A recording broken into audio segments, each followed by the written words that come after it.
Bonjour à tous, bienvenue sur les routes ensoleillées de la Belle Touraine, bienvenue en direct sur France 3 Centre Val-de-Loire pour la 20e édition de la route Orangelle, 5e étape de la Coupe de France, un départ qui a été donné ce matin depuis Château-Renaud, ce matin à 13h15 précisément à la mi-journée. À mes côtés pour commenter cette rencontre, il est né à Tours, a porté les couleurs de la FDJ, prix de la combativité sur le Tour de France 2011. Jérémy Roy, bonjour. Bonjour à tous. Je suis ravi d'être ici avec vous aujourd'hui pour vous raconter ce dénouement sur cette route Orangelle, un final assez mouvementé comme on le verra. Et on voit le peloton donc parti ce matin, ça c'était le départ fictif à Château-Renaud. On a vu la tour de l'horloge qui symbolise bien sûr cette ville au nord-est de Tours, 5000 habitants, la ville du cuir, de la tannerie. Ça s'annonce, on annonce une belle course. Bien sûr, on va rentrer dans le vif du sujet dans quelques instants, Jérémy. Mais avant cela, le tracé, Jérémy. Oui, avec le départ, comme vous l'avez dit, de Château-Renaud, une première boucle sera à parcourir pour aller chercher quelques premières difficultés avec les côtes de Nouzilly, d'Autrèche. De nouveau un passage sur Château-Renaud. Puis après, ce sera la grande partie en ligne pour aller chercher des bosses vers Saint-Paterne de Racan, Neuilly-Pompière, une transversale pour rejoindre Langeais. Et là, ce final vraiment explosif avec un enchaînement de pas moins de 8 difficultés. Et les fameuses côtes sur les coteaux du Cher et puis après de la Loire. Et puis le petit secteur pavé juste avant Villandry. Ouais, on aura l'occasion d'y revenir, bien sûr, juste avant Villandry, un secteur pavé qui a été pour la première fois mis en place en 2019. Alors, il y a une tête de la course depuis le début de cette course, il y avait 5 hommes en tête et maintenant il n'y en a plus que 4. Oui, 5 hommes qui avaient pris les commandes assez rapidement. Dès la première échappée, ce fut la bonne. Alors que le peloton passe ici à Langeais. Au pied du château. Les coureurs vont donc traverser la Loire et c'est déjà chose faite pour l'échappée. Et devant, on retrouve donc plus que 4 coureurs, mais avant ils étaient 5 avec Loris Strastour, le 5e coureur qui a été distancé dans la montée de Langeais. Et maintenant, aux avant-postes, on retrouve Miguel Edman de BNB Hotel, Jonas Abrahamsen de Uno X, Nicolas Debeaumarchais de Saint-Michel-Aubert 93 et Jordan Jega de Team U Nantes Atlantique. Et ces coureurs ont eu jusqu'à 4 minutes 15 d'avance. Mais derrière, on ne laisse pas faire. On ne laisse pas faire pourquoi? Puisqu'il y a l'équipe Cofidis avec Brian Cocard. Il y a l'équipe Arkea Samsic avec Nasser Bouhanni. Et on peut voir aussi qu'il y a l'équipe Roubaix avec Thomas Bouda en tant que leader sprinter.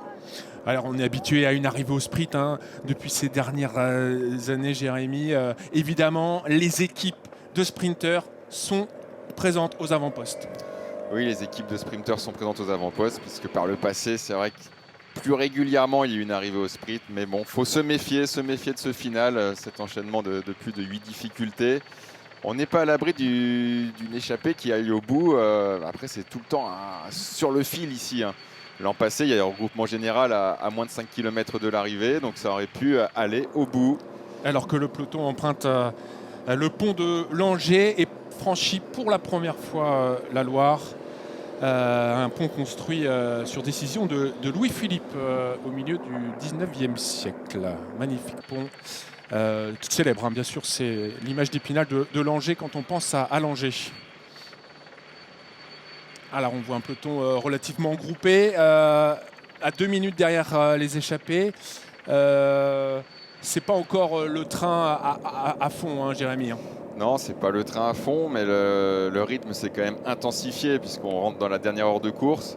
Le peloton a quand même repris plus de 2 minutes sur cette échappée. L'échappée maintenant qui va tout donner pour essayer de résister jusqu'à la ligne.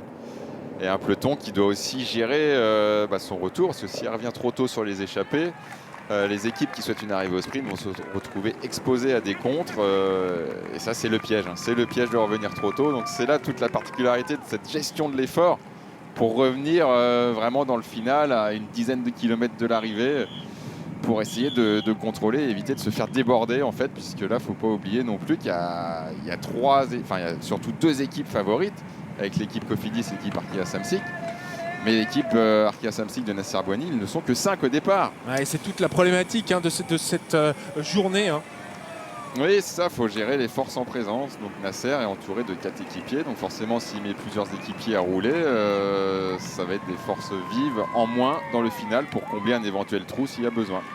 Alors que les échappés arrivent à la côte des Colladières, 1000 mètres, une petite bosse comme on va en retrouver quelques-unes d'ici bien sûr l'arrivée à boulevard Jean Royer d'Antour. Voilà, c'est la signature de ce final de la route Tourangelle, un enchaînement de la montée des coteaux, un peu à l'identique de celui qu'on voit à présent, mais bon, on n'est pas à l'abri derrière que ça redynamise la course, puisqu'au bénéfice de ces montées, tout est possible. Des coureurs qui n'ont pas forcément de pointe de vitesse, des équipes qui n'ont pas de sprinter en tant que leader, se devront de bouger avant l'arrivée pour essayer d'aller chercher une belle place. Alors cette bosse des Colladières, c'est 1,8 km à 2,7%, un pic à 6% en fin de bosse.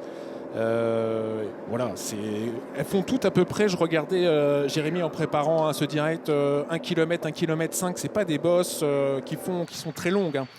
Non, bah de toute façon c'est le même coteau qu'il faut escalader, donc c'est pour ça qu'on retrouve un petit peu ces mêmes distances. On va chercher les difficultés qu'on a en Touraine, on n'a pas de grand col, mais cet enchaînement fait mal. Hein. On a pu voir que l'échappée a déjà pu perdre un coureur. On voit un petit peu en difficulté le coureur de Nantes Atlantique, Ouais, Jordan Jega. Jordan Jega, voilà, qui est même distancé, qui déraille. Voilà, la totale. Ça va être dur hein, dans la bosse. Ouais, problème mécanique en Jordan plus. Jega de la Team U Nantes Atlantique. Il a 22 ans. Il a commencé à 4 ans le vélo. C'est plutôt un profil de grimpeur. Il a fait 6e des championnats de France chrono en espoir. Donc il a quand même un profil de rouleur, mais avec vu son profil physique aussi, comme on a pu le voir à l'écran. C'est vrai qu'il a un gabarit pour aussi bien grimper. Puis l'an passé, il a terminé 15e de Paris Tour chez les espoirs. Alors Henman, Abrahamsen et De Beaumarchais sont à 40 km et 200 mètres de l'arrivée. Est-ce que Jordan Jega va réussir à revenir rapidement? Sans doute, on n'était pas trop loin du sommet de cette petite bosse. Non, bah là il a été distancé à la pédale, on l'a vu en difficulté. Alors en plus un problème mécanique en mettant le petit plateau. Donc mettre petit plateau à cet endroit de la course, voilà, c'est pas bon signe. Et puis derrière, ça y est, ça commence à bouger avec l'équipe AG2R Citroën. Un peu comme l'an passé, on les avait vus dynamiser la course très très tôt. Ah, ils étaient en surnombre dans le final, ils avaient failli tout empocher, mais ce regroupement général leur a été fatal. Donc là, ils appliquent la même tactique, puisqu'ils ont malgré tout quand même un coureur intéressant pour le sprint avec Clément Venturini, mais ils ont pas mal de coureurs offensifs, punchers, à l'image d'un Valentin Paré-Peintre ou d'un Paul Lapérin. Ouais, évidemment, la G2R Citroën Team n'est pas représentée dans le groupe d'échappés. Je vous rappelle les noms des échappés, des 4 échappés. Nicolas De Beaumarchais, Saint-Michel Aubert 93, Jonas Abrahamsen, le Norvégien, né à Skin. Il est chez Uno-X. Et il est dans cette équipe depuis 2017. C'est déjà une certaine longévité, Jérémy. Oui, c'est vrai que c'est une certaine longévité. Ça doit être un solide équipier puisqu'il n'a pas trop de performances à son palmarès notable. Donc je pense que c'est un coureur fidèle à ses leaders qui a une opportunité aujourd'hui de prendre une échappée, d'aller briller. Donc il a saisi. Et donc Miguel Henman, l'Allemand de BNB Hotel. Alors ça bouge à l'avant du peloton dans cette côte. Oui, donc l'équipe AG2R Citroën qui a durci un peu la course. On peut voir que l'écart fond assez rapidement sur ce petit coup de butoir. Mais voilà, pas d'échappée significative, même si devant on insiste. Dans le peloton, ça se relève un petit peu, une cassure. On verra sur la relance, sur le long de la Loire, comment ça va s'opérer. C'est un coureur de BNB Hotel qui me semble faire la descente. Ou un coureur de Nice peut-être avec... non, c'est bien BNB. Avec cette vue d'hélicoptère, on arrive à voir un petit peu ce qui se passe en tête de peloton. Il y a un petit groupe de 5 hommes qui semblent s'être un petit peu détachés. On est à 38 km de l'arrivée d'Antour. Il y aura une boucle, autour du boulevard Jean Royer, rue Giraudot. On vous en reparlera bien sûr à la fin de cette retransmission, mais une boucle qui va passer par le boulevard Jean Royer, la rue du Général Renault, rue Fromentel, voilà, autour de la place Strasbourg-Lacanal. C'est Thibaut Firas pour l'équipe BNB Hotel qui est aux avant-postes. Et c'est Nicolas Prodhomme pour AG2R Citroën qui est devant. On retrouve Loïc Vliegen pour Intermarché, Wanty Gobert, ainsi que Pierre-André Côté pour Human Powered Health. Et un 6e homme qui vient de revenir avec un bel écart là. Peloton qui n'est plus très organisé.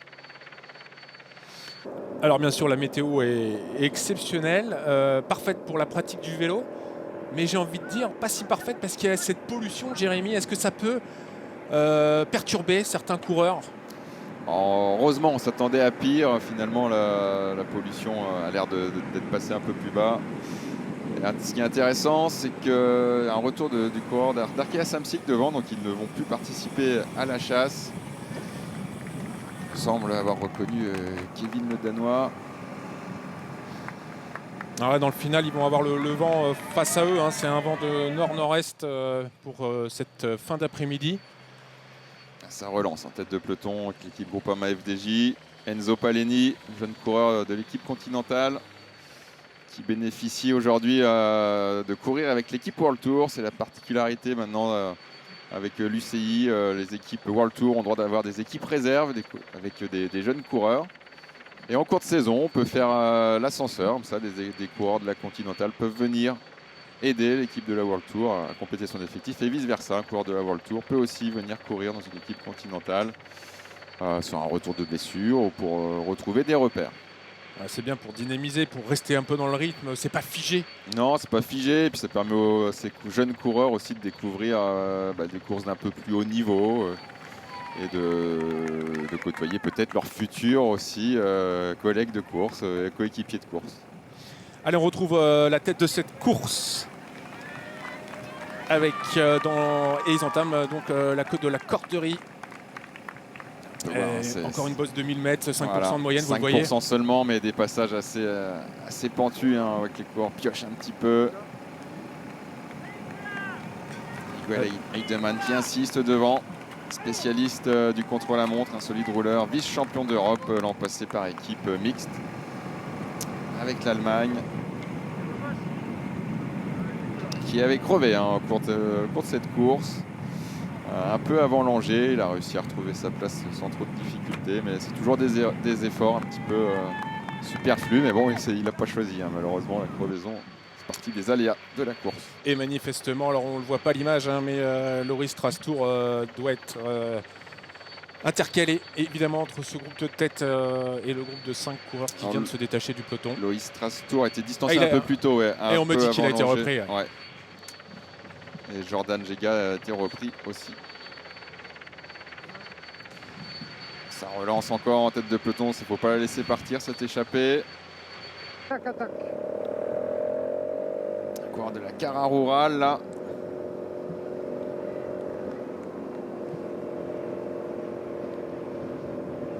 Vous voyez la différence de rythme avec l'échappée au long cours qui avait tendance à buter. Sacré coup de pédale là. Le peloton en file indienne, ça veut toujours dire... oui, qui se morcelle un petit peu là. Un gros groupe est en train de prendre les devants. Il y a un écrémage qui est en train de se réaliser en tête de ce peloton. Il faut être vigilant là pour les sprinteurs, ne pas se faire piéger. Parce que là, c'est un beau groupe qui sort. Encore de la Cara, encore de la BNB. Regardez cette vingtaine de coureurs là qui a pris les devants. Est-ce qu'on peut parler de cassure là, Jérémy, ou pas encore? Oui, il y a une petite cassure dans le peloton. On voit qu'un coureur de l'équipe Uno X essaye de faire la jonction en ramenant un peu le peloton, mais devant ça relance. C'est pour ça qu'on dit ce final est vraiment très tendu, très spectaculaire. Tout est possible. Les difficultés ne sont pas insurmontables, mais on peut vite faire des écarts si derrière on commence à se regarder un petit peu. Là, vous avez vu, on a pensé qu'il y aurait regroupement, et ça repart encore. Ça repart en cours. On peut se faire piéger. Hein. On peut se faire piéger assez facilement, oui. Allez, 34,7 km de l'arrivée. L'échappée va perdre du temps. 1 minute 30 d'avance sur le peloton.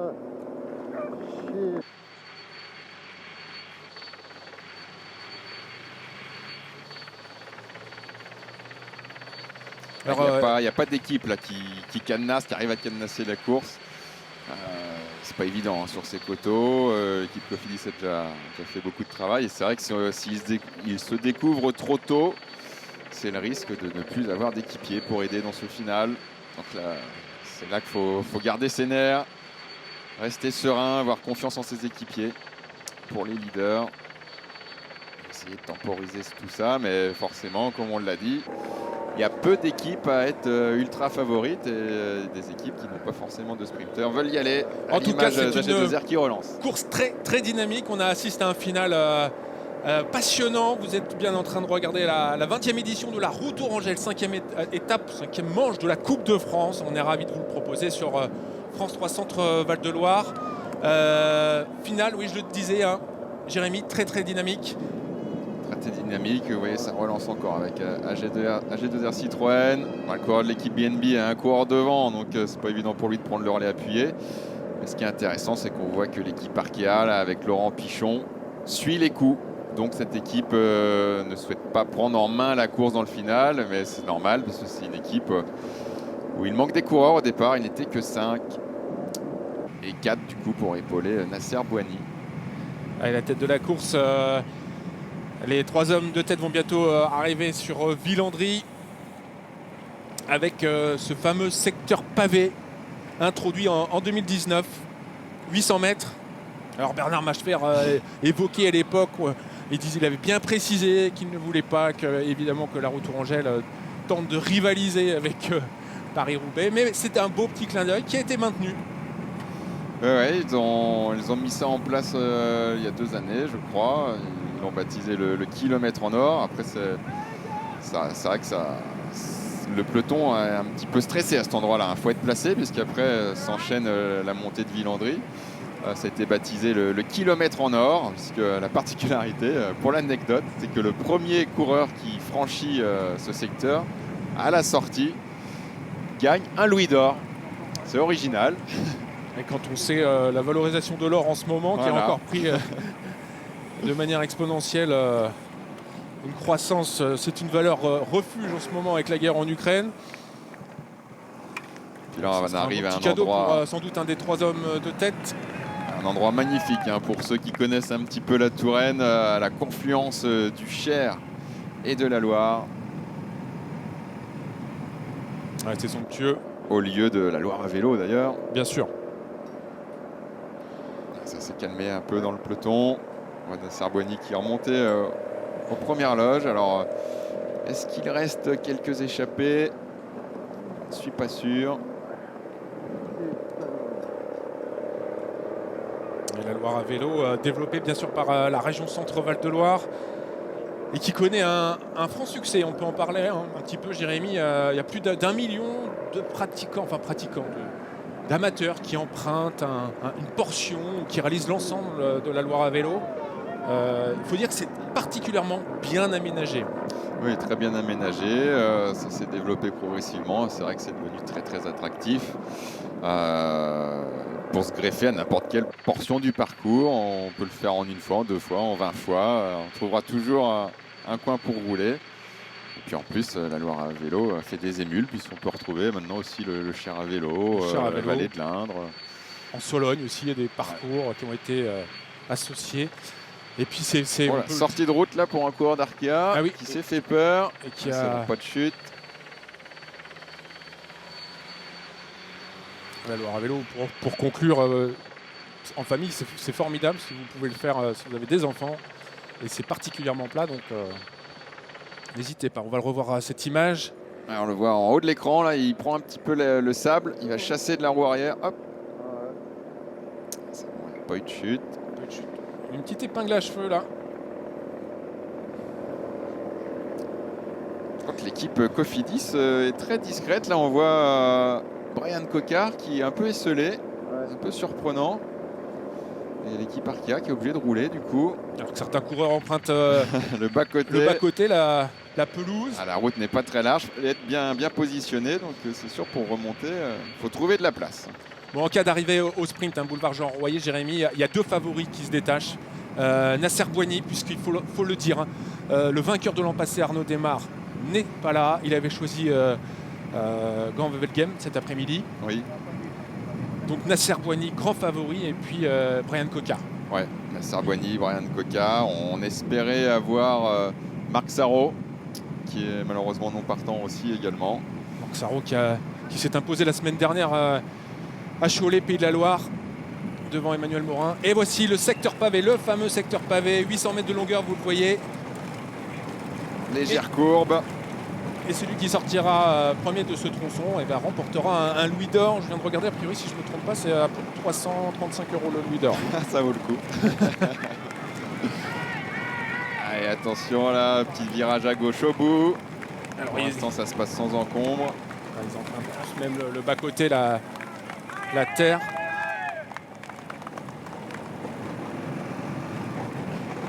Allez, 30 km de l'arrivée, 1 minute 20 d'avance pour les trois hommes en tête. Nicolas de Beaumarchais de Saint-Michel-Aubert 93, Jonas Abrahamsen, le Norvégien de Uno X Cycling Team, et puis c'est Miguel Henman, le troisième homme de BNB Hotel. Il était un petit peu en difficulté sur ce secteur. Ouais. Il a demandé le passage de relais. Jonas Abrahamsen à Nicolas de Beaumarchais. On va voir dans le peloton comment ça va se passer ce secteur. Ça va être un peu tendu parce qu'après on va enchaîner avec la fameuse bosse de Villandry le long du château. Et nous voici le long du Cher.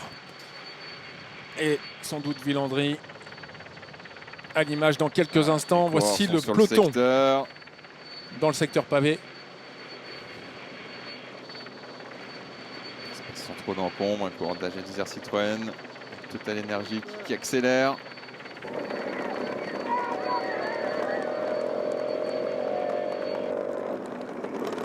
Et ça fait de la poussière. Ouais, Venturini qui prend les devants, fait beaucoup d'efforts, donc c'est pas dit qu'ils veulent attendre le sprint. Elle est belle cette image. Et on voit les coureurs derrière qui ont du mal à enchaîner. Le rythme est devant. Ah, la relance va faire mal pour les derniers à passer ce virage. Devant, ils ne vont pas les attendre.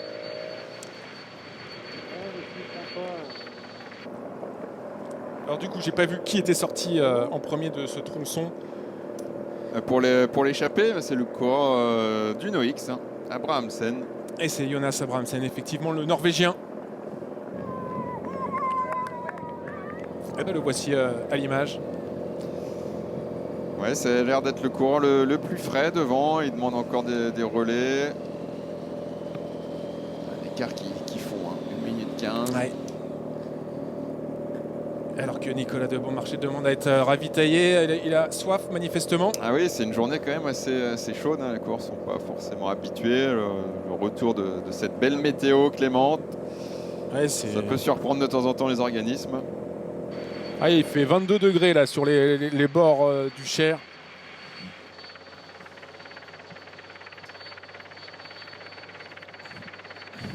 Le Cher qui prend sa source dans la Creuse à Mérinchalles et qui se jette donc dans la Loire à Villandry précisément, et qui a été la ligne de démarcation pendant la Seconde Guerre mondiale entre 40 et 43 entre la France libre et la France occupée.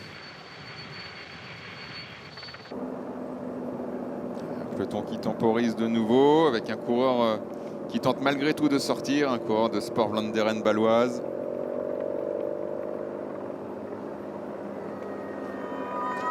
Vous aimez bien, Jérémy, allez vous faire des sorties de ce côté-là Ça m'arrive.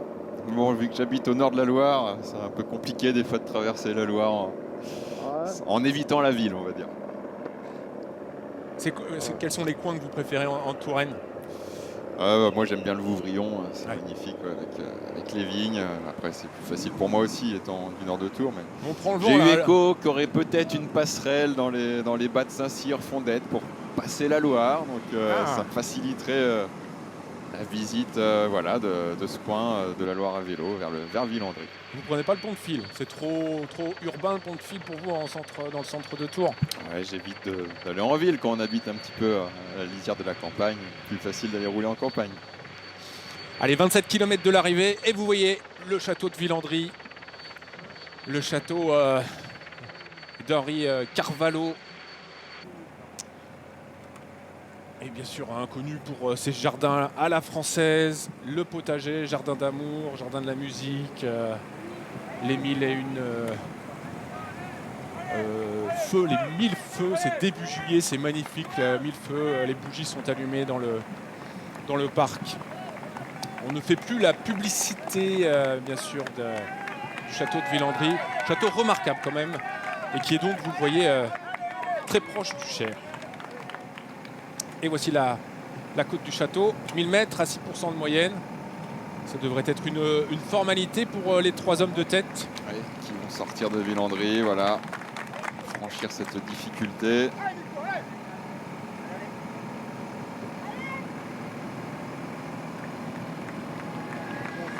Ça fait plaisir, il y a un peu de monde, il y a un peu de tourangeau sur les bords de cette route. Oui, voilà, le grimpeur.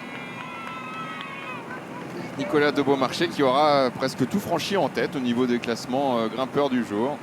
Il sera récompensé en cette fin de journée sur le podium. Il y a plusieurs classements. Oui, plusieurs classements effectivement avec les grimpeurs, des sprints, ce fameux kilomètre en or avec les pavés. Également un prix spécial du kilomètre 37, puisqu'on est dans l'Indre-et-Loire, c'est le département 37. Puis des petits prix coup de cœur. Tout ça bien sûr pour dynamiser, pour la rendre la plus vivante possible cette course.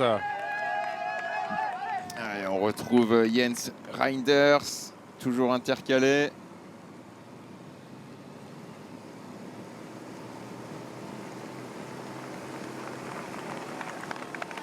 Est-ce que dans le peloton ça va bouger dans cette bosse? On peut s'y attendre. Faut durcir la course de toute façon pour éliminer les sprinteurs. On n'a pas de choix. Non, faut y aller. Faut taper dedans. Facile à dire, bien sûr, mais bon.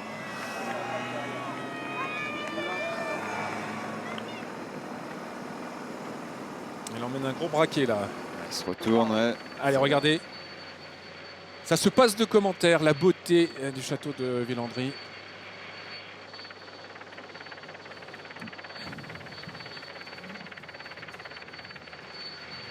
Un château qui date du XVIIe siècle et repris en 1906 par le docteur Joachim Carvalho, donc l'ancêtre d'Henri Carvalho, l'actuel propriétaire. Voilà pour Villandry. Le peloton qui était emmené par encore Total Energy. L'équipe aussi Nice qui est présente, l'équipe Arkea qui surveille et qui attaque même maintenant. Encore BNB qui sort aussi.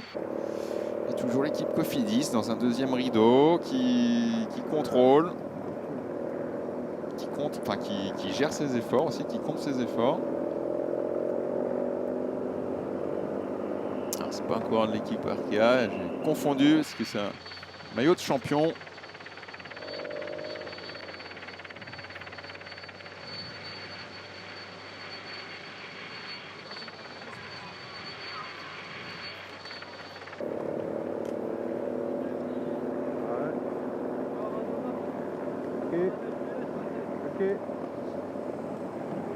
Alors, il y a des ralentisseurs. Il l'a pas vu. Il n'avait pas vu le caméraman. C'est pas facile, hein.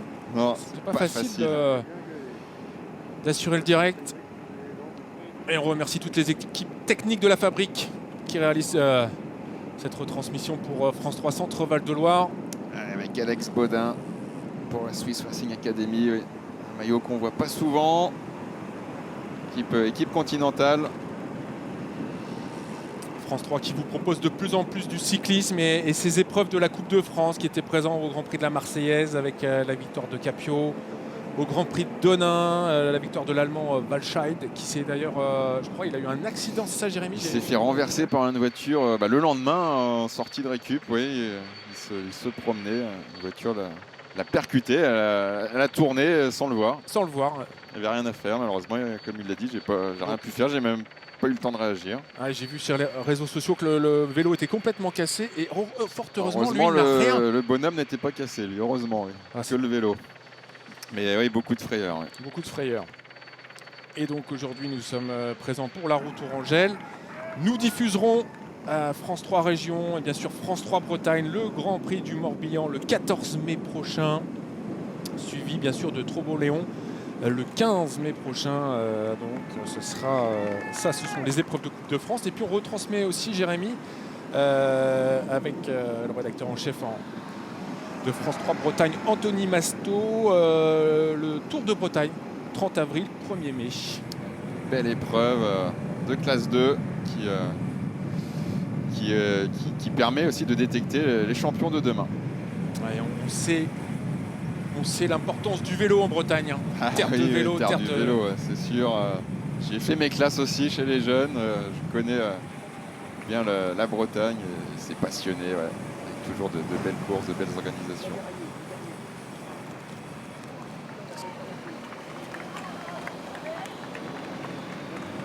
Les coureurs qui sont à Savonnières, qui ressortent, qui résistent. Une petite minute d'avance. Alors je crois qu'on est à Savonnières ici, si je ne me trompe pas. Et il reste 23 km. On va arriver dans la métropole Tourangelle par le sud-ouest. 23 km pour les 3 hommes en tête, qui sont en tête depuis le début de cette course. Pratiquement, et je crois qu'ils sont échappés au bout de 6 km après le départ de Château-Renaud. La première échappée du jour fut la bonne. Donc on rappelle ces 3 hommes en tête: Nicolas de Beaumarchais, Jonas Abrahamsen et Miguel Heidemann, français, norvégien, allemand. 4 montées encore. La montée jaune, la montée du Bois-Renaud, les Carnot et la fameuse montée de l'Épan pour finir à 11 km de l'arrivée. Encore de quoi faire pour que ça bouge dans le peloton, pour tenter de contrecarrer les plans des sprinteurs. Le peloton qui se rapproche avec aussi la doublette qu'on a vue derrière, avec Thibaut Ferras de l'équipe BNB Hotel et Alex Baudin de Swiss Racing Academy qui sont intercalés. Alors qu'on voit tout au loin, et merci à Romain François, le réalisateur, qui nous propose ce classement provisoire, avant l'arrivée bien sûr de la route Tourangelle, 20e édition. Marc Sarrault, donc le Vierzonais, en tête avec 68 points. Capio deuxième, qui a remporté, Capio s'était imposé donc, au Grand Prix de la Marseillaise, deuxième. Anthony Pérez qui est présent aujourd'hui, qui troisième, s'est imposé à la classique atlantique avec cette particularité, hein, tiens, on va voir les sprints depuis le début de saison, le Grand Prix de la Marseillaise, Capio devant Pedersen et également Fernandez. Ça c'était pour la Marseillaise. Le Grand Prix de Denain, si je me trompe. Oui, Max Weichel. Voilà. Donc c'est ce coureur qui a été victime d'un accident le lendemain. On vous en parlait il y a quelques secondes. Devant De Bonte et Petit, la classique Loire-Atlantique avec Anthony Pérez qui s'impose devant Lewis Husky. Et là on ne le voit pas, mais c'était en légère montée. Hein. Il y avait un faux plat montant. Et Mathis Louvel troisième. Le lendemain, Marc Sarrault s'impose en force devant Emmanuel Morin. Le Vierzonais. On aurait bien aimé l'avoir, l'ancien vainqueur de la route Tourangelle. Vainqueur en 2018, si je ne me trompe pas, Jérémy. Oui, il s'est imposé ici, le Vierzonais, quand il courait sous les coureurs de l'équipe Groupama FDJ. C'est bien ça, Marc Sarrault en 2018. Lionel Tamigno en 2019 et Arnaud Desmar en 2021. Arnaud Desmar, donc, qui n'est pas là. Et Emmanuel Morin, qui on a vu a fait deuxième à Cholet, peut créer la surprise. Il est présent aujourd'hui, le coureur de Unante Atlantique. Lui qui courait chez Cofidis les dernières années, s'est bien relancé dans cette équipe où se mêlent jeunesse et coureurs d'expérience. Allez, on est dans la côte de la Montée Jaune, 700 mètres à 5,3%. Bah, c'est la côte des Carnot. Hein. C'est ni plus ni moins la côte des Carnot. Elle est célèbre pour les cyclistes hein, qui aiment bien l'emprunter. Alors les Carnot, ce sera un tout petit peu plus tard, les Carnot. Ce sera l'avant-dernière. Ouais. La montée jaune sera suivie de la montée du Bois-Renaud. Ah oui, effectivement, Jérémy, autant pour moi. L'équipe Cofidis qui s'est regroupée hein, de nouveau aux avant-postes. Après cette bouffée d'oxygène qu'ils ont eue, où l'équipe Arkea les a suppléés devant. Retour à la normale pour eux. Et pas trop d'équipe hein, pour essayer de chambouler tout ça. Mais bon, maintenant, il faut y aller. Hein, le peloton, 1 minute de retard toujours. Allez, pour intercaler à 40 secondes. À 40 secondes, 20 km de l'arrivée. Le temps qui descend et qui fond comme neige au soleil. 58 secondes. Est-ce qu'elle a une chance d'aller au bout? Alors Robert Chapat, il y a 30 ans, 40 ans, parlait des fameux 2 minutes à 10 km. Eh ben on n'y est pas. C'était à peu près 1 minute pour les 10 km, mais bon là c'est échapper au long cours comme ça, ça va être compliqué, mais bien sûr le peloton semble très bien organisé, ça va être compliqué pour cette échappée d'aller au bout, ça c'est une certitude, mais après on n'est pas à l'abri quand même de voir un contre-attaque dans le final. Alors, on peut voir que le groupe intercalé des deux coureurs revient à 30 secondes. Le peloton qui revient aussi, hein, qui est accéléré, une 50aine de secondes. Et puis ces 3 dernières difficultés à franchir. Ah, puis ça y est, le peloton. Ah non, ça c'est les hommes, les poursuivants. Ouais. Poursuivants qui sont à 30 secondes. Avec Alex Baudin et Thibaut Ferras.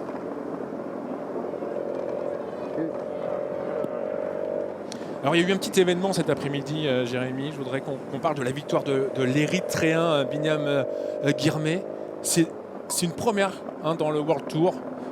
Il s'est imposé à Gand-Wevelgem. Il y avait Arnaud Desmar, on en parlait, et il s'est imposé devant Christophe Laporte. Je n'ai pas vu les circonstances de cette victoire, mais c'est une grande première pour un Érythréen en World Tour. Ah oui, c'est un coureur que j'avais remarqué sur une course, alors que devant, le coureur des BNB est distancé. Que j'avais remarqué sur une course en Afrique, qui a pu être détectée par le Centre mondial du cyclisme. Et puis il a gravi les échelons un par un. Il a réussi à rebondir l'an passé chez Intermarché Wanty Gobert. Parce que son équipe s'est arrêtée en cours de saison.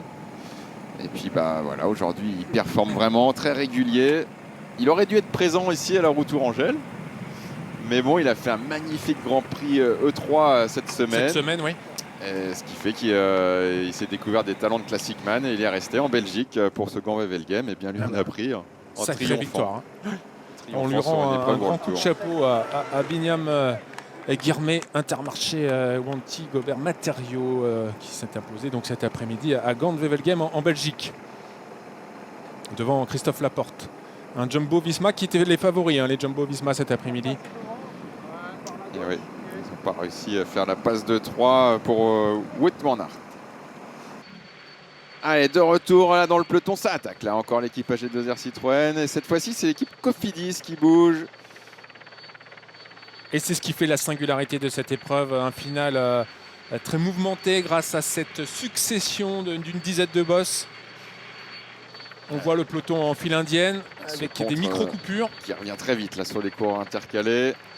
Donc, rappelons-le, il n'y a plus que 2 coureurs en tête. Hein. Le coureur Miguel Heyman de BNB était distancé. Il se fait rattraper actuellement.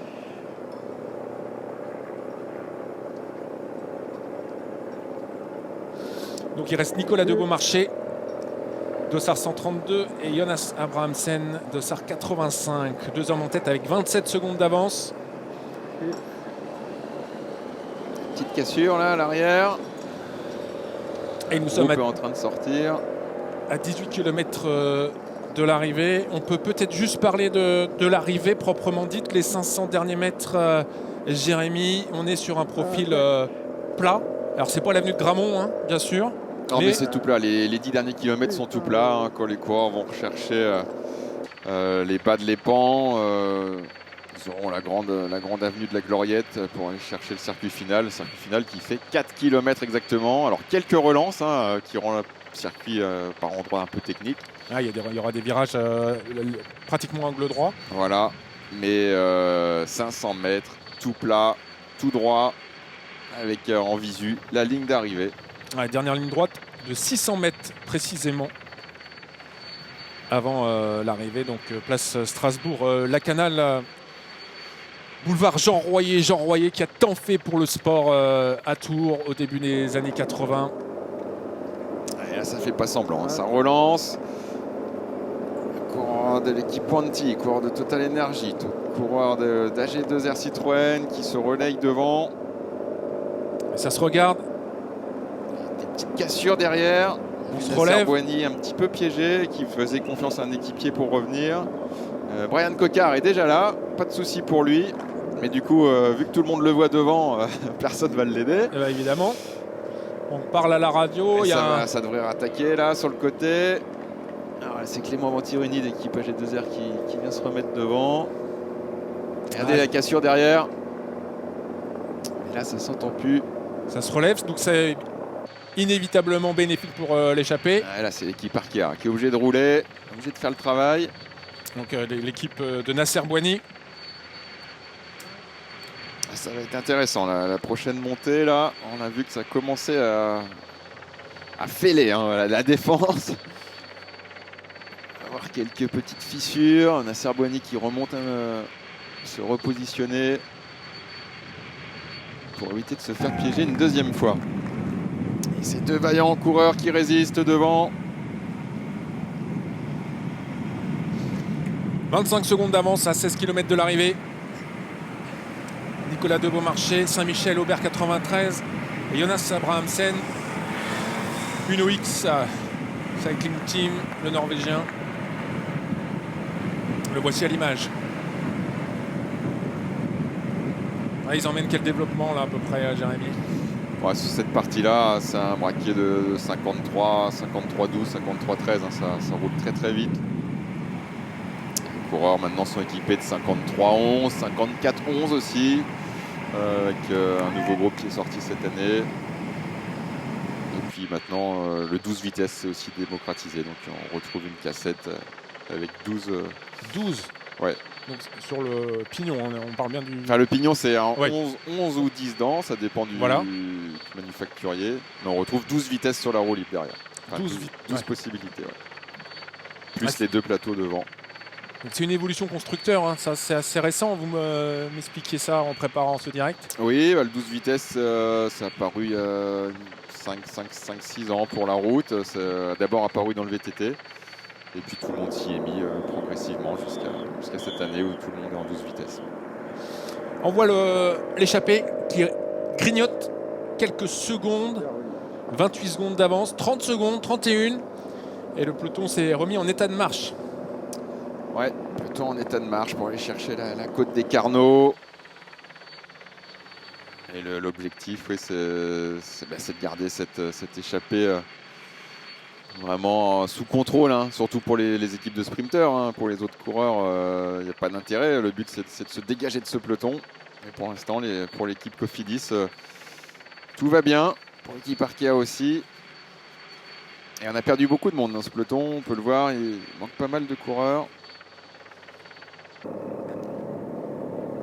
Peloton qui avait en visu les deux rescapés du jour, qui vont aller chercher la côte des Carnot avec l'enchaînement ensuite de la côte de l'Épan. Alors qu'on voit cet échange entre les deux échappés, Nicolas de Beaumarchais a tenté une connexion avec Jonas Abrahamsen. On a senti qu'il était de marbre.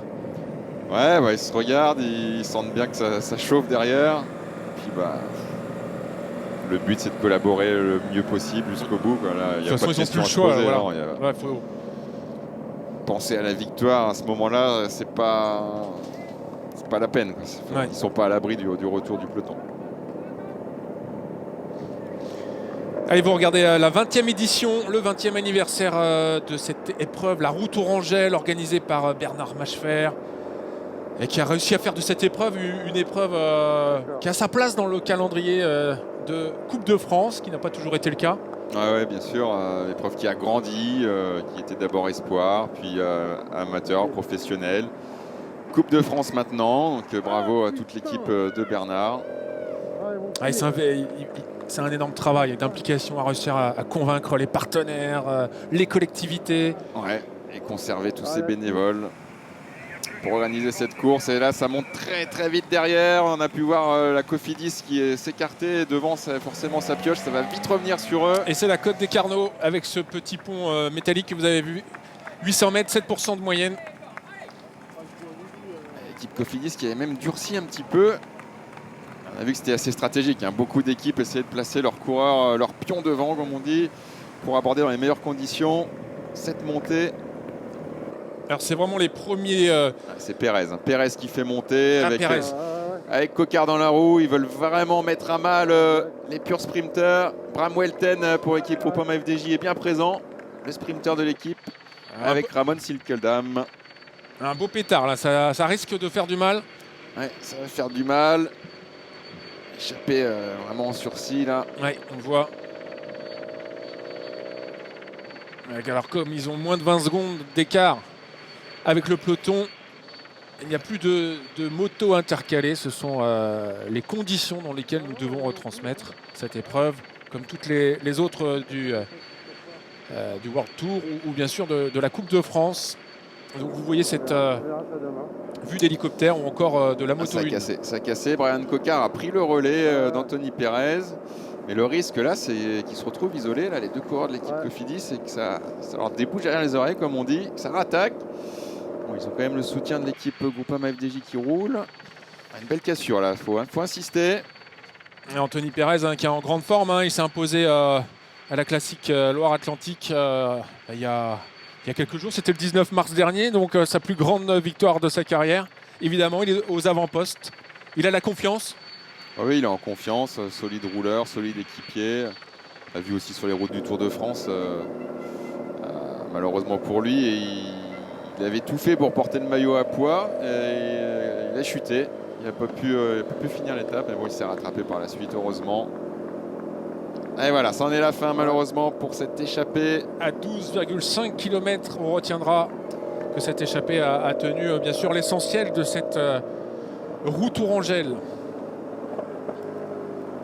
L'équipe Cofidis qui insiste avec Brian Coquard et il fait beaucoup d'efforts, Brian.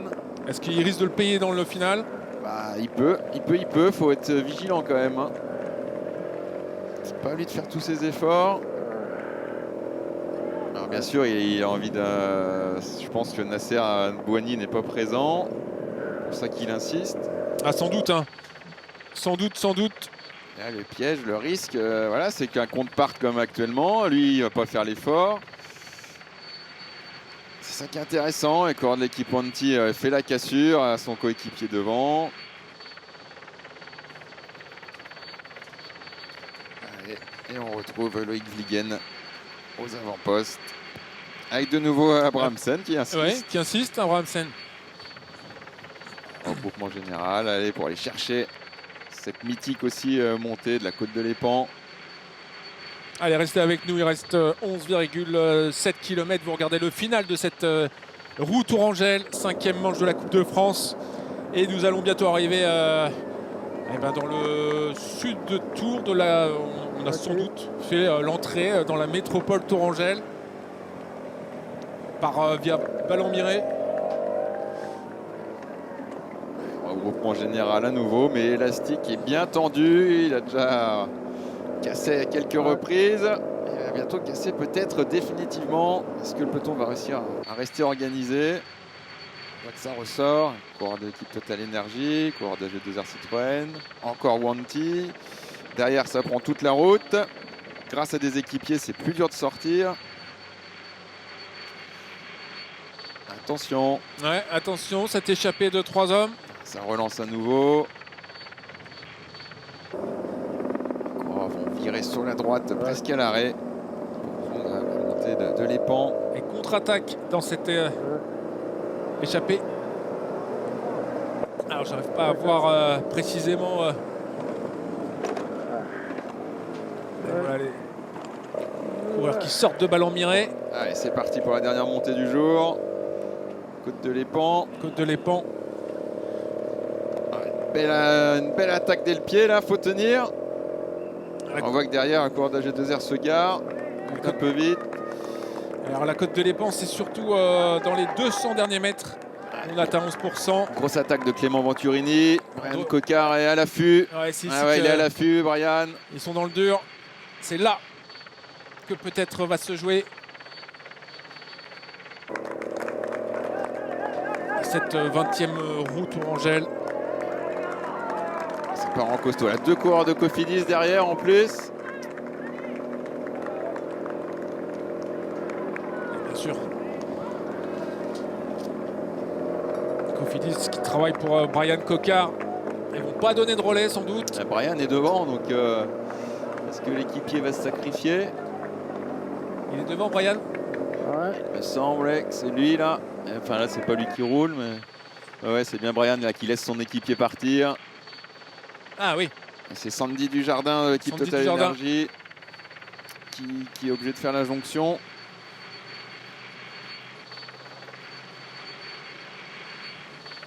Les 4 vont se regrouper. Comment ça réagit derrière? Est-ce que ça arrive à s'organiser? Ouais, c'est sûr que la Cofidis, quand on regarde Brian Coquard, Anthony Perez.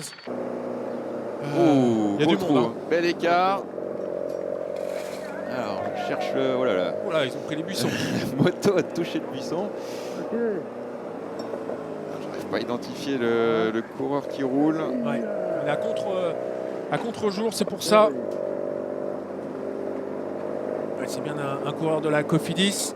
Puis derrière, c'est clairsemé. Hein. 2 coureurs qui essayent de j'ai- rentrer, mais le peloton n'est pas là. Hein. Pour Alors. l'instant. Un coureur de la G2R.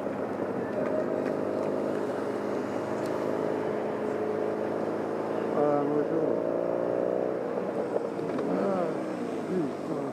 Ouais, ça annonce encore un beau final. Alors attention à ce virage. Pas de soucis, ça relance. 2 coureurs vont réussir à faire la jonction. Tout du moins un. Le deuxième est peut-être un peu plus dans le dur. Ah, il y a du monde intercalé. Et bah là, Ah ouais. qu'il attend de son équipier, Il y a coureur un de mec la qui rentre Total en cette Energy. patate, hein.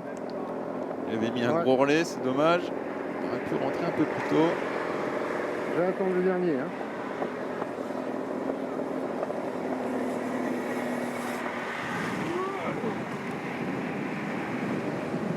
Avec Valentin Ferron qui rentre devant sur Sandy Dujardin, son équipier. Ah bah, on rentre sur un match à 2-2-1. Venturini ne va plus rouler. Le coureur d'AG2R Citroën. Coquard, il va passer peut-être des petits relais, mais bon, c'est pas dans son intérêt en vue du sprint, surtout si Venturini ne roule plus. C'est vrai que là, le moment de vérité sur la grande ligne droite là pour aller chercher le circuit final. Allez, il reste 8 km avant de franchir la ligne d'arrivée, boulevard Jean Royer. 5 hommes en tête.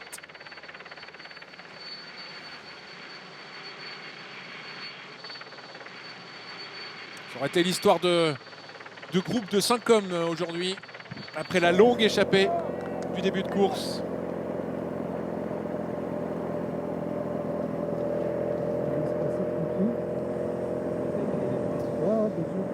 C'est Axel Zing qui Oula, est, il y a une touche. qui est le coureur de la Cofidis qui accompagne Brian Coquard. Il profite de la moto pour se protéger du vent. Le coureur de Swiss Racing Academy qui a réussi à revenir.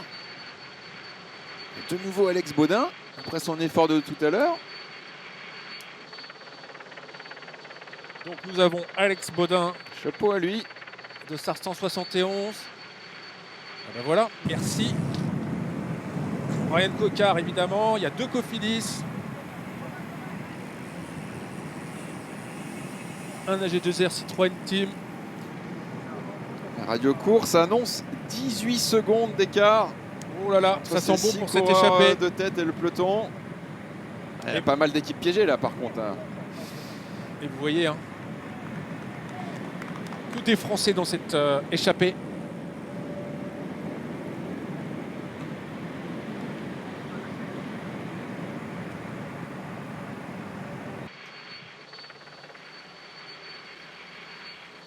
Ça a l'air de se bien s'organiser malgré tout. Oui.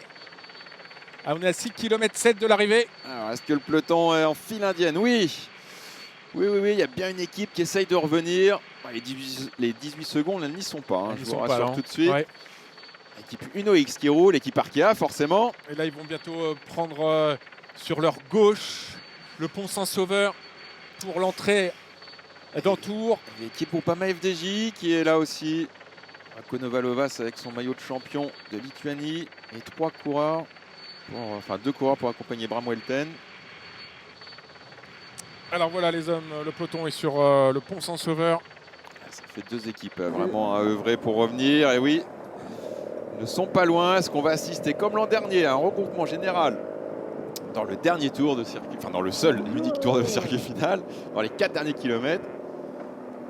Et Coquard se retourne, hein. Il sent que c'est pas évident pour lui, hein. Je fais des efforts, je fais pas d'efforts. Ouais. En vue du sprint, c'est pas évident.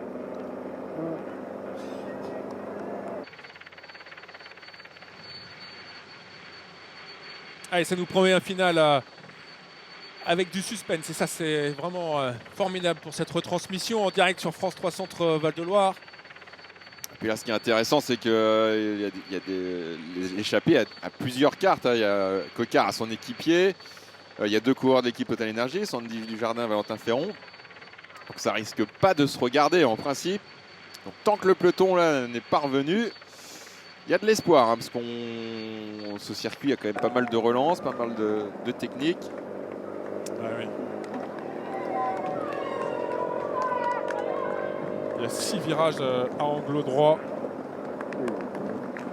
Si on n'est pas dans les 20 premiers, ça sera difficile de s'imposer cet après-midi, hein. Ah oui, mais puis là c'est sûr que devant ça va pas se relever, hein. C'est pas comme si c'était 6 coureurs d'équipes différentes où chacun voulait en garder un petit peu. Là il y aura au moins 2 coureurs à se sacrifier en principe pour leur leader.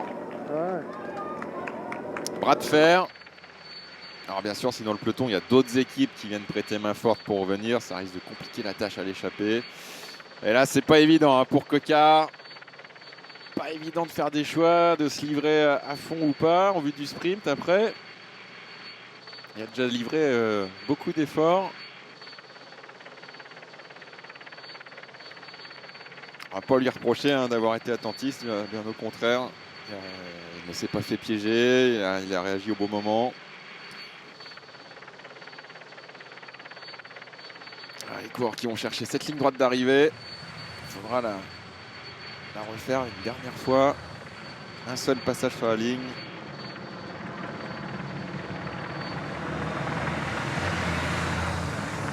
Et oui, peloton qui a du mal à rentrer, comme on le disait. Allez, 4 km de l'arrivée. Peloton qui bute un petit peu. Pas d'équipe, il n'y a que Arkea, Samsic et équipe Groupama FDJ. Alors que les hommes de tête et le peloton vont franchir une première fois la ligne d'arrivée. Vous avez bien compris, il y a une boucle, un mini-circuit de 4 km à compter de maintenant.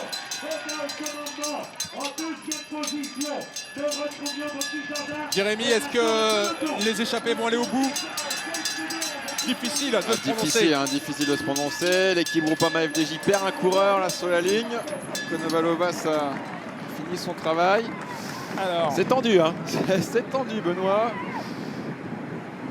Et ils vont bientôt prendre la rue Giraudot, donc vers le sud, sur leur gauche. Voilà, la rue Giraudot. Et après, c'est une succession vraiment de virages.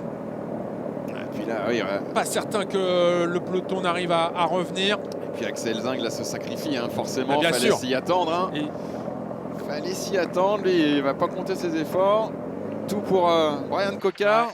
Ouais, ça sent bon pour Brian Coquard à 3,3 km de l'arrivée. Lui qui était favori au départ de cette course en l'absence d'Arnaud Démare, avec l'autre favori Nasser Boigny qui se retrouverait piégé. Mais Nasser Boigny n'avait pas les hommes pour pouvoir être emmené dans la côte, bien sûr, des Carnot. On voit encore l'équipe Archer qui essaye derrière avec l'équipe Groupama FDJ. Faut pas qu'il y ait de temps mort devant, mais bon, il n'y en aura pas. Sauf si Axel Zing le coince.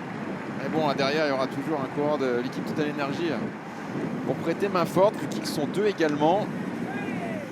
Finale à suspense. Finale à suspense. Formidable. Les coureurs de tête virent au bout. Est-ce que le coq, comme il est surnommé, c'est bien cela, Jérémy? C'est bien cela, oui. Brian Coquard, surnommé le coq. Il est né à Saint-Nazaire, il est pro depuis 2013, on le connaît bien, 29 ans. Il a été médaillé d'argent de l'Omnium à Londres en 2012, un spécialiste de la piste, passé par la route, vainqueur de plusieurs étapes sur l'étoile de Bessèges en 2016 ou la route du Sud. Souvent placé, rarement gagnant. Le peloton revient petit à petit, attention. On l'a vu, Alex Zing n'a pas eu trop de renfort. Quand il a demandé un relais, les relais étaient moins appuyés. Oh là là, ça va revenir dans le sprint, tout ça. Ça va revenir. Allez, il reste 2 km le long des voies ferrées. Et puis Axel Zing a tout donné. Oh là là là là. Alors, ça va revenir, ça va revenir. Tout va être à refaire. Ouais. Pour Brian Coquard, là, pour c'est la compliqué. Cofidis, Ça tout y va est, être c'est à revenu. refaire. Est-ce que Nasser Bouhanni, l'autre favori, est aux avant-postes? Ça va être compliqué pour Il est à Coquard gauche. de Nasser sprinter. Bouhanni, là. Nasser Bouhanni, casque noir. Il est Ouais, là. casque noir. Hein. Bram Welten pour l'équipe Groupama FDJ va se faire emmener par Ramon Silkeldam et Jacopo Garnieri. Allez, la jonction est faite. 1,5 km. Et Nasser Bouhanni, vous le voyez, plein centre, 5e, très bien placé. Alors Coquard reste placé quand Oui. même. Il est tout seul, Nasser Bouhanni. Et Thomas Bouda pour l'équipe Roubaix, maillot blanc et rose. Allez, ça va se jouer entre Nasser Bouhanni et Brian Coquard, sans nul doute, Jérémy. Non, Brian Coquard là, commence à reculer un peu. Là, il a reculé. Là, pour l'instant, c'est Bram Welten qui se fait emmener. Brian Coquard dans sa roue. Venturini est là aussi. Thomas Bouda. Il faut tenir là, il ne faudra pas se découvrir trop tôt. La Groupama FDJ aux avant-postes. Allez, dernier kilomètre. Dans l'ordre là, pour les sprinteurs, c'est Welten, Bouhanni, Bouda, Venturini. Emmanuel Morin aussi pour Nantes qui est bien présent. Avec Clément Venturini Maillot pour bleu. la G2R Citroën Team. Coquard vient de remonter dans la roue de Thomas Bouda. Bram Welten pour la Groupama FDJ. Allez, on va aller chercher le dernier virage, les 600 derniers mètres. Nasser Bouhanni pour la Team Arkea Samsic. Brian Coquard Cofidis. Allez, Silkeldam toujours aux commandes, à pouvoir laisser Jacopo Garnieri. Allez, c'est le emmener dernier virage. Le dernier relais. 600 mètres de l'arrivée. 600 mètres de l'arrivée. Est-ce que Serbouani très bien placé. Bram Welten va s'imposer? Ses coéquipiers l'emmènent pour la Groupama FDJ. Nasser Bouhanni, vous le voyez, bien protégé. Et Garnieri aux commandes pour emmener Welten. Nasser Bouhanni en 3e position. Allez, c'est parti. C'est parti. Bram Welten qui déclenche. Et Nasser Nasser Bouhanni Bouhanni dans toujours la très roue. très bien protégé. Nasser Bouhanni. Nasser Bouhanni devrait Serbouani qui va s'imposer. s'imposer. Et oui, Brian Coquard dans la roue. finement joué. Il a pris sa revanche après 2021. Il s'était incliné face à Arnaud Desmar. La victoire de Nasser Bouhanni. Team Arkea Samsic. Une victoire, une récompense, j'ai envie de dire, pour Nasser Bouhanni. Souvent placé, rarement gagnant, même si il ne faut pas oublier, sacré palmarès. 3 victoires d'étape sur le Tour d'Italie, 3 victoires d'étape sur le Tour d'Espagne. Champion de France 2012 sur route, c'était pas n'importe qui et c'est le favori, l'un des 2 favoris qui s'est Voilà, il y imposé. avait 2 favoris aujourd'hui et finalement en plus Brian Coquard je crois, a réussi à aller chercher cette place de 2. Bravo à Nasser qui ne s'est pas affolé. Il y a eu une échappée qui a mis un peu le feu aux poudres. Son équipe a pu contrôler avec le soutien de Groupama FDJ. Et on le voit à l'image. Et il arrive à ouvrir son palmarès pour cette saison. Ouais, il était en quête de sa première victoire. Et ils étaient que 5 au départ, les Arkea Samsic. Jérémy, vous allez Deuxième l'an passé.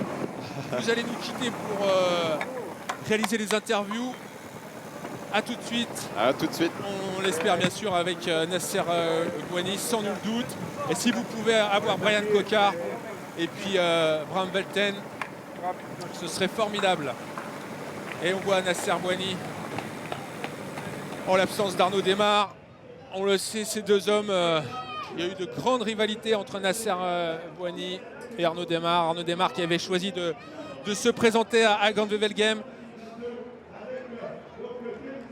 La victoire donc de Nasser Boigny, l'ancien de Cofidis, qui fait un beau pied de nez à son ancienne équipe, puisque il devance Brian Coquard. Je n'ai pas vu en quelle position il avait terminé finalement Brian Coquard.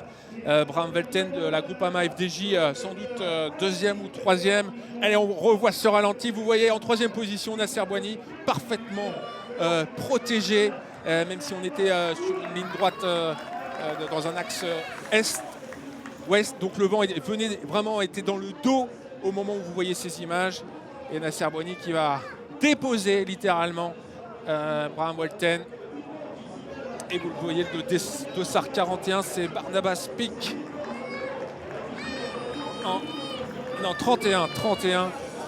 Brian Coquard, c'est Brian Coquard qui termine troisième.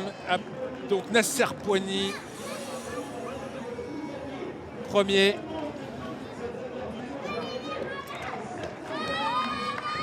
Et vous voyez le ralenti. Et la puissance des coéquipiers de la FDJ et de Bram Velten, qui a peut-être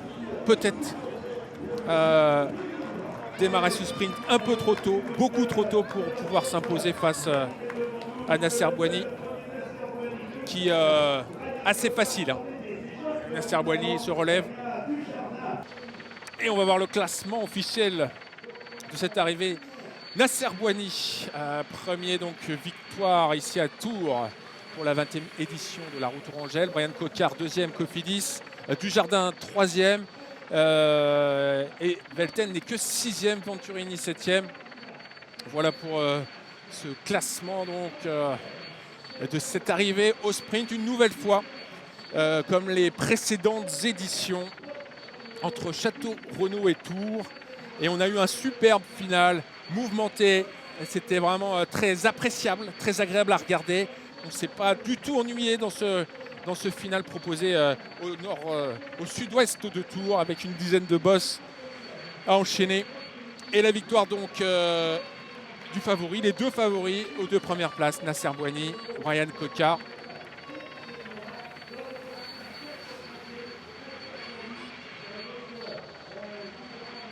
Vous voyez les images du sud de Tours avec les rives du Cher, la cathédrale Saint-Gatien.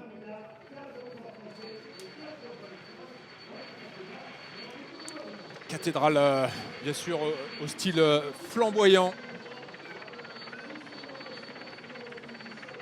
Incendiée en 581 et restaurée par Grégoire de Tours.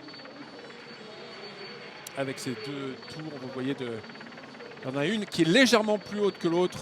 Une à 68 et l'autre à 69 mètres. La place Jean Jaurès, la place du Palais, avec l'hôtel de ville, construit à la fin du 19e siècle à la gloire de la Troisième République. Là, vous avez le boulevard Orteloup face à vous. Magnifique ville de Tours. Une terre de vélo, bien sûr, avec Paris-Tours, la classique des feuilles mortes au mois d'octobre. Bien sûr, la basilique Saint-Martin, avec, bien sûr,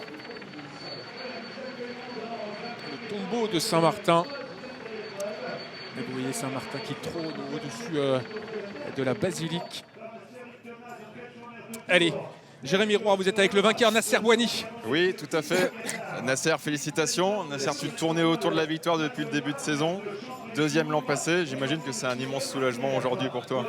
Oui, décrocher la première victoire de la saison, c'est toujours important.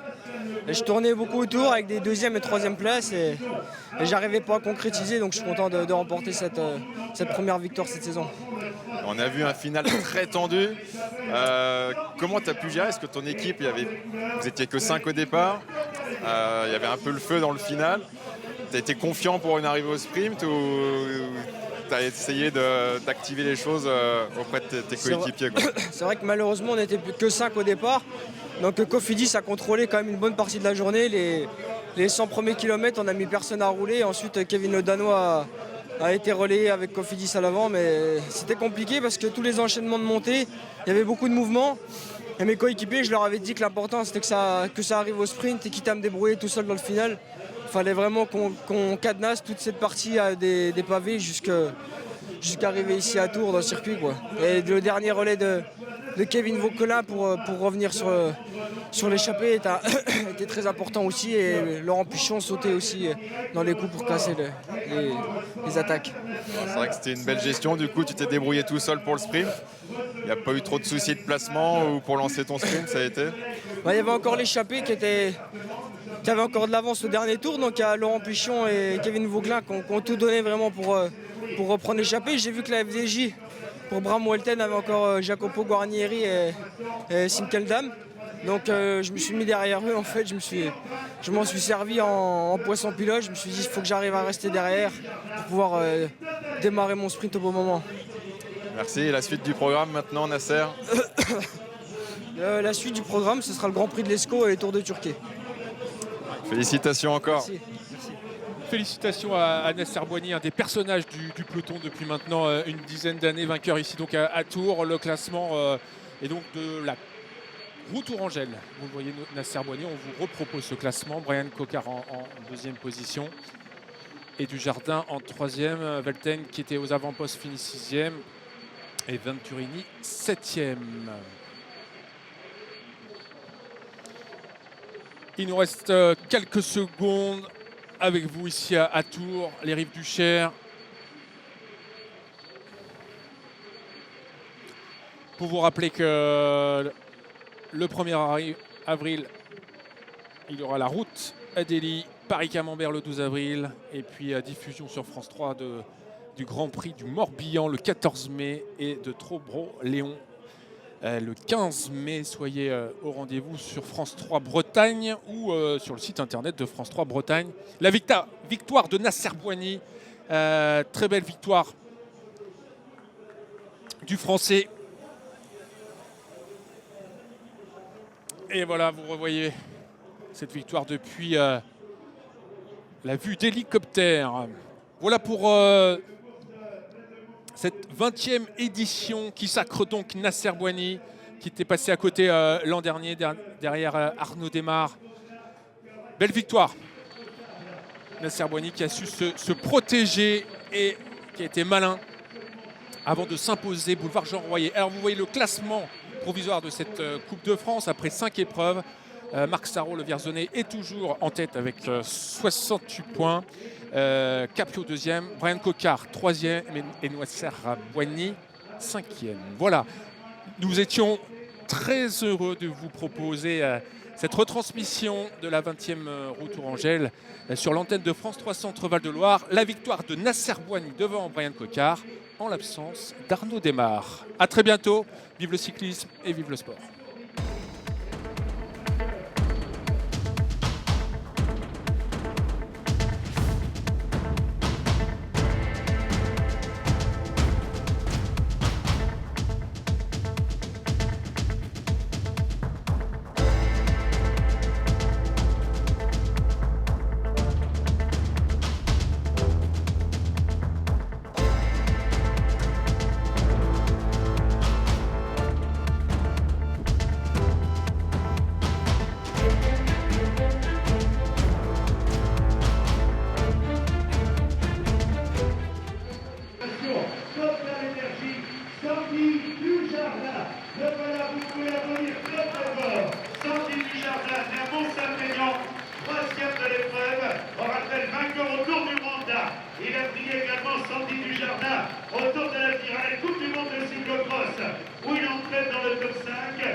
Avec monsieur Manuel Denis, maire de Tours, qui va nous rejoindre également dans quelques instants, côté de monsieur Eric Thomas, l'adjoint au maire de Tours délégué au sport, et d'autres personnalités qui vont nous rejoindre également dans un court instant, Daniel. Voilà, donc monsieur Manuel Denis, le maire de Tours, invité à rejoindre le podium avec le maire adjoint, donc délégué au sport, monsieur Eric Thomas. On retrouve également, voilà, l'ami de Tours, partenaire de l'épreuve. On retrouve également monsieur Christian Gattard, vice-président de Tours Métropole Val-de-Loire, maire de Chambray-les-Tours. Nous avons également monsieur Benoît Pierre, donc vice-président de Tours Métropole Val-de-Loire. Également donc monsieur Pascal Lebon, producteur viticulteur Val de Chinois AOC, qui récompense le troisième, le port de l'équipe Total Énergie, l'ovation à Sandy du Jardin, membre de l'équipe de France au championnat du monde, vainqueur au Tour du Honda, qui a reçu donc l'écharpe et le livre de la ville de Tours, le bouquet Tour Métropole et le baptême de Chinon de la cartonnerie. Voilà donc pour Sandy du Jardin. Bravo et félicitations donc au jeu de port de l'équipe Total Énergie qui du soleil du Honda venait le podium aujourd'hui au soleil de Tours pour la classique du printemps de notre ami Bernard Macher. On va accueillir maintenant, voilà. On va accueillir maintenant avec la Sandy qui reste là. Et nous allons accueillir le deuxième de l'épreuve. Il est l'un des meilleurs sprinters du peloton international. Il nous vient de s'appeler Brian Gogard. Il a été vice-champion olympique, champion du monde, champion d'Europe. Il a pris également aujourd'hui en étant un grand animateur, 2 fois deuxième étape sur les monts du Tour. Il est récompensé par M. Olivier Le Breton, vice-président et conseiller départemental, département Touraine, par Mme Brigitte Dupuis, donc présidente de la communauté de communes Castelnaudot et maire de Château-Renaud, qui nous accueille hier et aujourd'hui. Voilà, Mme Brigitte Dupuis qui va également récompenser Brian Gogard, qui recevra comme Sandy du Jardin, bien évidemment, son vainqueur de Louvray avec la cape de Louvray. Voilà, donc Astrid s'occupe évidemment que chacun ait son magnum. On l'applaudit tout à l'heure, on va commencer. Brian Gogard, vice-champion du monde, champion d'Europe et vice-champion olympique. Il est le deuxième de l'épreuve. Et nous allons accueillir maintenant, bravo Brian, bravo Sandy, vous restez avec nous. On va accueillir maintenant, merci donc à Madame Brigitte Dupuis et Olivier Le Breton. Et nous allons accueillir maintenant le vainqueur de l'épreuve. Il va nous rejoindre, il porte les couleurs de l'équipe Arca Samsic, il est l'un des meilleurs sprinters du monde. Il cumule les podiums depuis le début de saison. On l'a vu sur Paris-Nice, son enculé aux 4 jours de la Gagne, triple vainqueur d'étape au Giro. Et à la Venta, Nasser Bouhani qui rejoint le haut du podium. Voilà, Nasser Bouhani, vainqueur de l'épreuve, il va être récompensé par M. Mohamed Touré, vice-président de la région Val-de-Loire, du centre Val-de-Loire, chargé des sports. Voilà M. Mohamed Touré qui adresse, le vice-président de la région qui adresse ses félicitations vainqueurs. Nasser Bouhani. Nous avons également Madame Valérie Chartier, donc présidente de Groupama Paris-Val-de-Loire, également Monsieur Philippe Buron-Fossé, directeur Groupama, donc Paris-Val-de-Loire, et également la commandée des fromages de Saint-Port-de-Touraine, alors que voici Bernard Macher qui tient un magasin de fibres et légumes à Tours et qui adresse donc ses félicitations au vainqueur Nasser Bouhani. Et en applaudissant Bernard, on peut applaudir tous les bénévoles. Et ils sont en train de travailler à l'autre. Voilà. Et...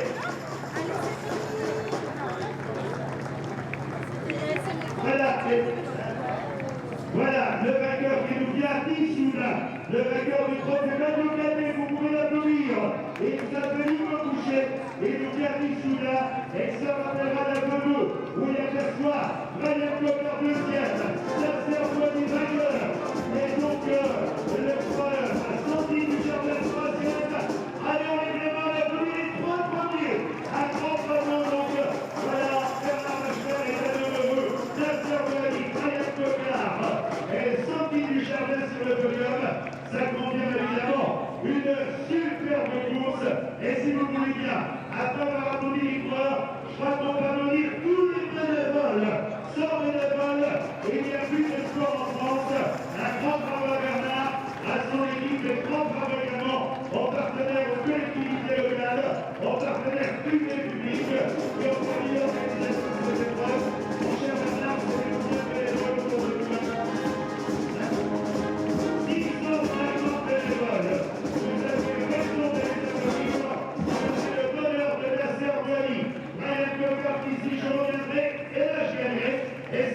Benjamin qui se dit j'ai une vitesse sur le podium.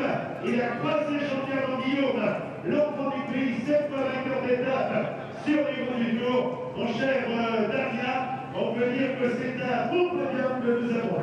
Et oui, exactement, avec ce top 3 ici sur la 20e édition de la route tourangelle, on va poursuivre la cérémonie de Tourelle avec évidemment Patrick Normand, c'est côté de Simon Philippot qui nous a rejoint également sur ce podium. Bravo à la cérémonie. Ryan Coquart, Sandy du Jardin, restez avec nous puisque le podium protocolaire va se poursuivre. Donc quelques courts instants avec les classements distinctifs et le 7 km de nombreux challenge de Lyon, challenge des chapeaux. Alors merci donc à nos élus de personnalité qui vont rester avec nous pour la suite du podium protocolaire. On va peut-être sinon nous mettre à jour également sur la liste des coureurs qui sont invités parce qu'on connaît évidemment le top 5 et le podium. On n'a pas tout à fait connaissance de l'ensemble des coureurs qui vont nous rejoindre ensuite en attendant. Bien voici justement l'un des invités qui nous rejoint sur cette 20e édition, monsieur Jean-Pierre Guillaume.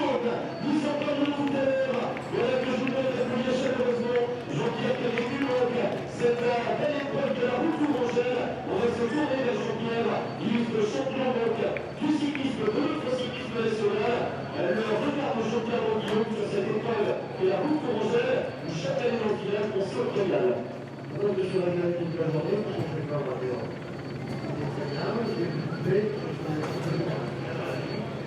j'ai vu deux fois aujourd'hui. Je n'ai pas été fait rapidement pour venir ici, pour profiter de la télévision, bien sûr.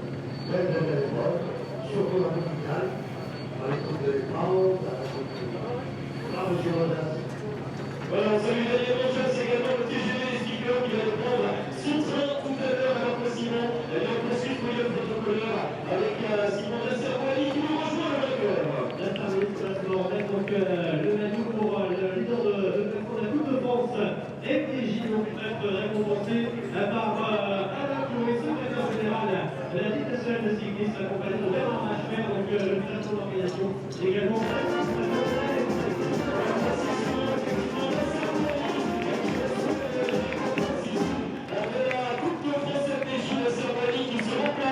Il sera ce soir 4e, lui qui a donc vécu une très très belle journée avec cette victoire. Il tourne le tour du côté de la route tourangelle. Il a été deuxième de l'épreuve, il a été 4e, il a été 5e, le classique vainqueur. Les félicitations d'Alain Clouet, le secrétaire général de la Ligue, et de Bernard Machefer, donc l'organisateur de cette 20e édition, avec un grand et beau vainqueur. Exactement, Bernard Machefer qui est également administrateur à la Ligue nationale de cyclisme et membre de la commission pour l'organisation de cette Coupe de France FDJ, 17 manches tout au long de l'année. Simon, on va poursuivre le protocole avec des classements distinctifs. Oui, on va commencer avec le prix donc, des meilleurs jeunes au classement de la Coupe de France. Et c'est Hugo Page qui devrait donc nous rejoindre le cours de l'équipe Intermarché dans le Gobert, donc qui est en tête de ce classement. On va faire encore une fois une très belle performance. On commence par le prix donc, du conseil départemental, prix spécial donc remis à Saint-Nicolas-des-Montés au passage. Et c'est donc le 175 Laurie Strasbourg, le joueur français de l'équipe Smith, Racing Academy qui va nous rejoindre. Exactement, et puis là, 5 échappés de la journée, Laurie Strasbourg qui sera... Oui, on a assisté à du grand suspense cet après-midi sur les routes tourangelles au nord-ouest de Tours. Et vous le voyez, le peloton a franchi la Loire au niveau de Langeais, un secteur pavé de 800 mètres au niveau de Villandry et une échappée au long cours de 5 hommes en tête pendant l'essentiel de la course, Jérémy. Ouais, l'essentiel de la course, mais la dernière heure toujours aussi à suspense sur cette route tourangelle où les équipes de sprinteurs ont essayé de contrôler, de revenir progressivement sur cette échappée, mais aussi les équipes qui n'avaient pas de sprinteurs qui ont voulu dynamiser, durcir la course. Et sur le final, au fait, Brian Coquart, l'un des favoris de la course, s'est retrouvé à suivre ses coureurs échappés pour ne pas se faire piéger. Et à 4 km de l'arrivée, à l'amorce du dernier tour, Brian Coquart est devant parmi les 6, mais regroupement général à 2 km de l'arrivée. Nasser Boigny s'impose, Brian Coquart arrive à faire deuxième, Donc chapeau à lui. Et Sandy Dujardin, 3e, qui était aussi parmi les 6 coureurs échappés. Donc un magnifique suspense ici, encore sur cette route Tourangelle. Ouais, le grand perdant, c'est donc Brian Cocard qui était devant dans le dernier tour et qui s'est fait reprendre par le peloton. Et c'est Nasser Boigny qui s'est imposé sur la ligne ici derrière nous, boulevard Jean Royer. Victoire de Nasser Boigny. C'est un peu une revanche parce que l'an dernier, il avait terminé 2e derrière Arnaud Desmar. Nasser Boigny, auteur d'un excellent début de saison que l'on retrouvera bien sûr pour les prochaines épreuves de la Coupe de France. Voilà pour cet anniversaire, très bel anniversaire, très mouvementé avec beaucoup de suspense ici sur les routes Tourangelle de la roue Tourangelle.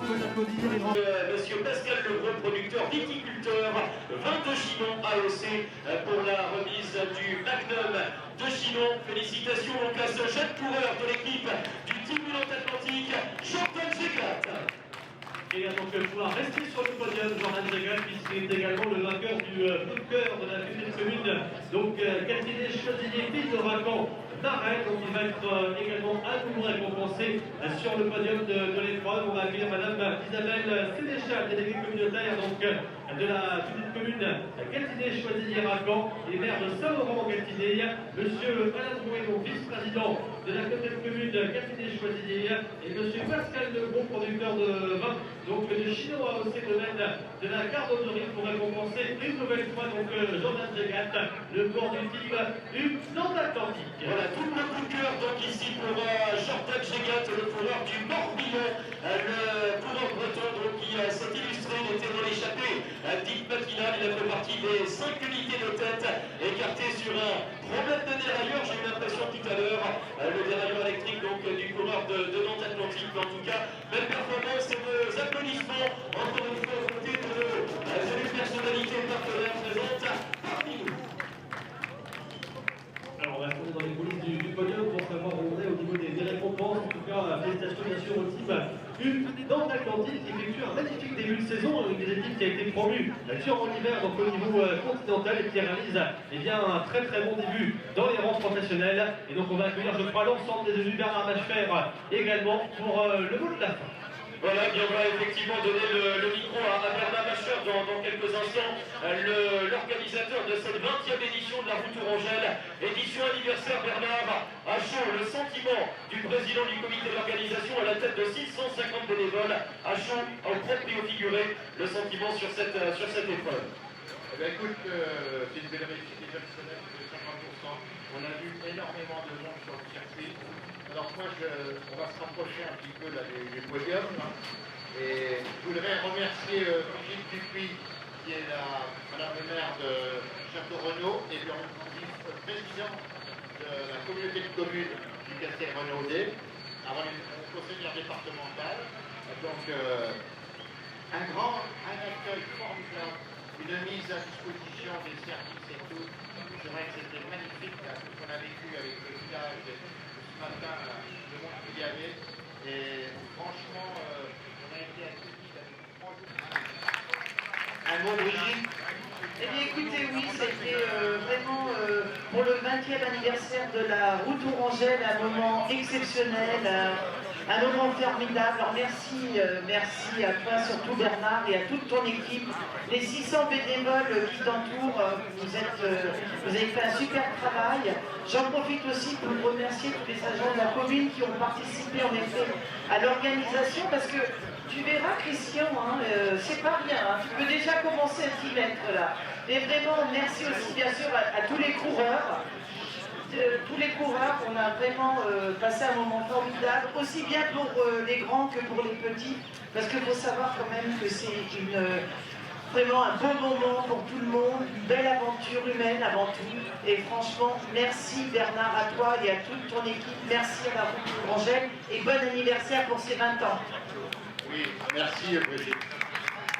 Et alors ça tombe bien parce que j'ai commencé à faire un livre sur les 20 éditions et finalement j'ai pas eu le temps de le terminer. Alors ça tombe bien, comme ça je vais pouvoir rajouter vraiment la 20e, qui sera complet pour l'année prochaine, on le sortira à Chambray. Voilà, et bien merci à vous deux, parce que c'est grâce à des gens comme vous que l'on peut réaliser ce genre d'événement qui est gratuit pour tous, mais pas gratuit pour forcément pour l'organisation. Mais bon, c'était beaucoup d'angoisse, ce soir je suis beaucoup mieux. Merci à vous.